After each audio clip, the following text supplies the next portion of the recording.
Hi there, welcome. Today's topic is 10 essential traits to a good friend. This video is not only inspired by you, my viewers, because it's been requested for a very long time, but it is also inspired by my clients. When I work with my clients, we are always talking about optimal living.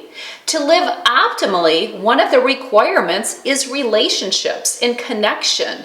And my clients will share with me that they have a desire to find other like-minded women with maybe similar interests, goals, values, and someone who they can feel that balance with. They're tossing the ball back and forth and it doesn't get off balance. In today's video, I'm not talking about your Facebook friends. I'm not talking about your children's friend's mother or even the other parents that are at the sporting events that your children play a sport with. Those are more acquaintances, or let's say you take a class and it's someone in your class. Maybe it's a yoga class, maybe it's a college class. Those people are more your acquaintances. I'm also not talking about someone who you clearly don't want to keep in your life. I'm not talking about that negative person or that toxic person that you shouldn't even be questioning whether or not they are a close friend. What I'm talking about today, again, is someone who is probably like-minded, probably of the same sex, and there's more of that intimate connection. You can see the long-term ROI, return on investment, in this friendship. Some people have an easier time establishing and maintaining friendships. Also, some people require a larger network of friends than others. There's no right or wrong, good or bad, positive or negative. It really is what serves you. What do you need to feel that you are living an optimal life? If you are someone who does a lot with your spouse and let's say children, you may not have as much time to devote to friendships because your tank gets filled right there with your husband and your children. Now, just because you may be that person that either doesn't have a husband or maybe you don't do as much with your husband or your children doesn't make you any less than. It just means that you may require a larger circle of friends. The most important thing that you can do is identify what it is that you need and how much time you're willing to put in to have those interactions and those connections and be a good friend, because it does require your time to really be able to have the essential traits that make up a great friend. The 10 traits that I share with you in today's video have two purposes. Number one, it's the characteristics that you may look for in a friend. But number two, and most importantly, ask yourself, is this what I'm showing up with in my relationships? Am I being a good friend? It's not uncommon for us to, at some point, identify that a friendship could be fizzling out. And it's very easy to look at what the other person is doing to perhaps compromise that relationship. But it takes a very strong and confident woman to look at themselves and say, wait a minute, what am I doing that could be contributing to this relationship not really being what it was? Sometimes we may identify that this relationship really wasn't in our best interest. If someone is bringing you down, clearly that is not cultivating your life, and that's when you may need to step back. But I really want to preface thinking about what I am putting out there and what I am showing up with in my relationships. The 10 traits that I share with you today are important to me. They may not be for you. You may look for other traits and characteristics with your friends. A lot of it is going to be what you're putting out, because like attracts like. So what you show up with, you're going to be drawn to people that show up with the same. If you love to have fun, You're going to find that you're going to enjoy people that love to have fun. If you're more of a complainer and a downer, you may enjoy interaction with other women that you can complain and be, complain about what's going on in your life, or complain about your husband's. You're going to have something in common there. So it's really, what am I showing up with? Because it will make sense. That's what I require in another person. These traits are not in any particular order, but what you will find is that when I share one trait, it will kind of lead into another trait. Number 1, must be trustworthy. A good friend to me is one where I feel confident that our sharing and conversations will stay between the two of us unless we have agreed differently. I want to say that husbands may be the exception, because I do share pretty much everything with my husband, and I feel I would be okay if she did as well. But I do believe that out of respect for one another, we would get that okay if it were something very personal that could be very uncomfortable or embarrassing for them. Number 2, must be honest. This means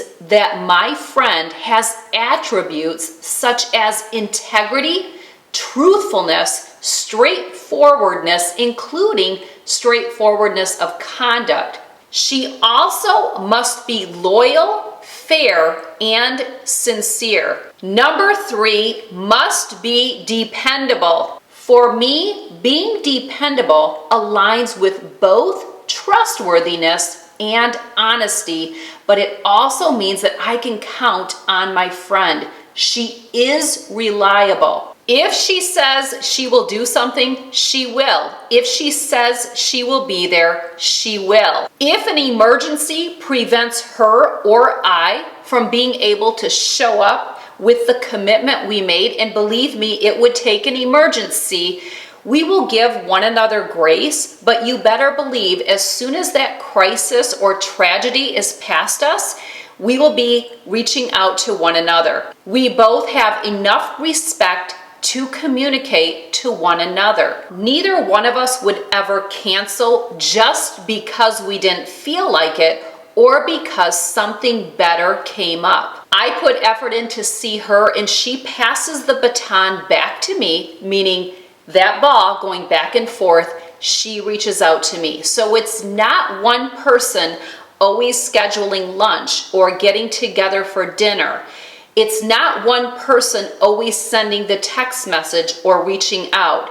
There's a little bit of an ebb and flow. Yes, again, at times, someone may be in a season where things are a little bit more busier. And that's when I would say, wow, what an opportunity to put more effort in, because maybe she is going through something that could really be taxing her. So this is when you may really want to show up, and you may be doing it more often than she does.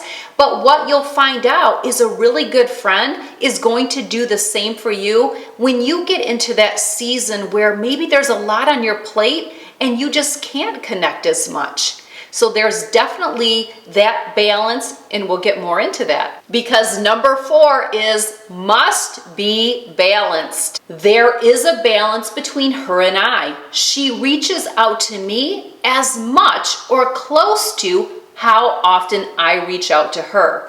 I don't question the importance that I am in her life, and she is also the same in mine. I celebrate her wins, and she celebrates my wins. We are more than Facebook friends. When it's either of our birthdays, we don't just leave a post on each other's Facebook wall. This is when you're going to receive a card. You're going to receive a phone call. This is the friend that is going to remember really pertinent dates. Let's say you lost a parent recently in the last year or two, and you're still struggling with that loss. This is that friend that is going to have that date notepadded somewhere, and they are going to reach out to you. There is a consistent flow to how you and her are showing up in each other's lives. Number 5 must be understanding and supportive. If either her or I step back because there is a major life change or difficult season either of us are going through, We understand and give each other grace. There is no walking on eggshells in this relationship. Her and I are both aware that at times, one of us may have to step back, and it will be, again, for a valid reason. Once the troubled time has passed, we are right back in sync. We support one another in both good times and in bad. I have empathy for her, and she has empathy for me. Number 6, must be a good listener. And I think we all could be more aware and conscious in this area. I know it's something I am always working on being better at. Keeping those wheels from spinning. She doesn't just hear me, but she listens. She listens with intent. Listening with intent means that when you are sharing, instead of your friend's head racing around with thoughts about her and how what you are saying applies to her life, she is focusing on what you are saying and how it applies to you. I talk all the time about intuitive listening, and that's what I'm talking about, but also empathetic listening. Being able to hear what you're saying and read into the cues of what your feelings are, what your thoughts are. It's showing that you really understand what they are saying. This doesn't mean that you have to agree. Again, empathy and sympathy are two different things. We can have empathy for someone because what they are going through, that doesn't necessarily mean we're jumping in their box or traveling into their lane. We stay in our own lane, in our own box, but we are able to feel for them for what they are going through. Number 7, must be a good conversationalist. Boy, if this is not something that I really place emphasis on, because I don't get out and about a lot, and when I do, I just want to really enjoy great conversation. Her and I have conversations like a ball being tossed back and forth.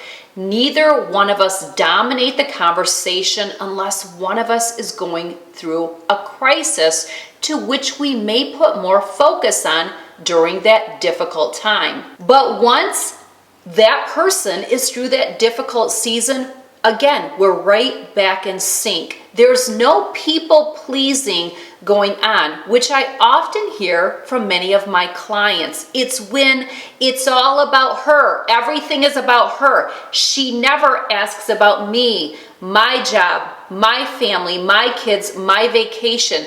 Everything is about her, and a lot of people share, I'm her therapist. Well, that's not tossing the ball back and forth, and that really doesn't make for great conversation unless that's what serves you. I know for me, it wouldn't serve me. I like energetic, fun conversations most of the time. Yes, we may share something unfortunate or difficult. That's why we need our close friends. But we can have a great conversation. We can laugh. We're looking at each other. We're not on our phones. We're listening, body language, and having just a fantastic, energetic, and positive time. The Debbie Downer type attitude or the victim mindset, for me, turns me off. And that's when I would have to question, do I want to stay in this relationship? Now, it's different if they're working with me with coaching. But when I have a friend, I want to set a lot of those things aside. We finally get to be together. Let's have great, positive conversation.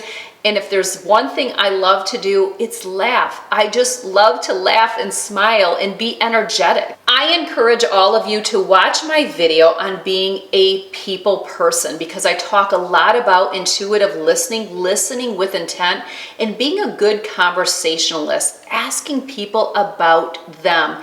If you want to be a likable person, one of the best ways to do it is ask other people about them. And if it comes back, if it's reciprocated right back to you, that's when you know you have a good conversation going. Let me also share a little acronym with you. WAIT. Why am I talking? Keep that in your back pocket. Boy, it's a great one to have there, because if your friend is sharing and your wheels get spinning and you're trying to have this great dialogue, you want to implement wait. You'll get your opportunity, but why am I talking? If she's talking right now, why am I? It really needs to be, again, that back and forth, back and forth, back and forth. Those are the best. Number 8, must be self-confident. If there's one thing I don't do well with personally, it's people that have a lot of insecurities. You can't hide it, folks. You can't hide it.